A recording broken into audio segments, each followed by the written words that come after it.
मुंबई महाराष्ट्रापासून तोडण्याचं कारस्थान दिल्लीत सुरू आहे. त्यामुळे मुख्यमंत्री देवेंद्र फडणवीस इकडे काय बोलतात याला महत्व नाही. वर दोघे जण बसले, त्यांच्या मनात वेगळंच आहे. आता मराठी म्हणून सगळ्यांना एकत्र यावंच लागेल. आपापसातले मतभेद भांडणं मिटवा. महाराष्ट्रापुढे काहीही नाही असं उद्धव ठाकरे म्हणाले. भाजपलाही एक्सपायरी डेट आहे असं ठाकरे बंधूंनी सामनाच्या मुलाखतीत म्हटलंय.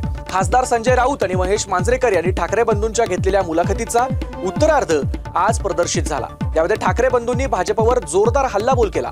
मुंबईचा लचका तोडला जाईल, महाराष्ट्र तुटेल, विदर्भ वेगळा होईल हे आपण सातत्याने म्हणतो, पण राज्याचे मुख्यमंत्री देवेंद्र फडणवीस यांनी परवा गर्जना केली की सूर्यचंद्र असेपर्यंत मी मुंबईला महाराष्ट्रापासून वेगळं होऊ देणार नाही. तुम्ही यावर विश्वास ठेवता का, असा प्रश्न संजय राऊतांनी विचारला. यावर त्यांच्या हातातच मुळात काही नाही.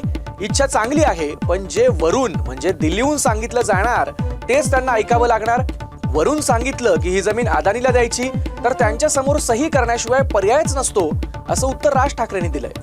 तसंच वरच्यांच्या मनात काय आहे हे जास्त महत्वाचं आहे. इकडच्या लोकांच्या मनात काय आहे हा विषयच घेत नाही. ओबे द ऑर्डर एवढीच फक्त गोष्ट यांच्या हातात आहे.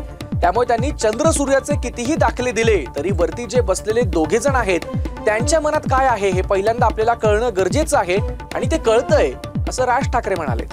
माझं फक्त एवढंच म्हणणं आहे ना की या सगळ्या ह्याच्यामध्ये त्यांच्या मुळात हातातच काही नाहीये. इच्छा चांगली आहे, पण जे वरतून सांगितलं जाणार तेच त्यांना ऐकावं लागणार. वरतून सांगितलं की ही जमीन अदानीला द्यायची म्हटल्यानंतर त्यांच्यासमोर पर्यायच नसतो सही करण्यापलीकडे. सो वरच्यांच्या मनात काय आहे हे जास्ती महत्वाचं आहे. इकडच्या लोकांच्या मनात काय आहे हा विषयच येत नाही ना. त्याच्यामुळे त्यांनी चंद्र सूर्याचे कितीही दाखले जरी दिले तरी वरती जे बसलेले जे दोघे जण आहेत त्यांच्या मनात काय आहे हे पहिल्यांदा आपल्याला कळणं गरजेचं आहे, आणि ते कळतंय.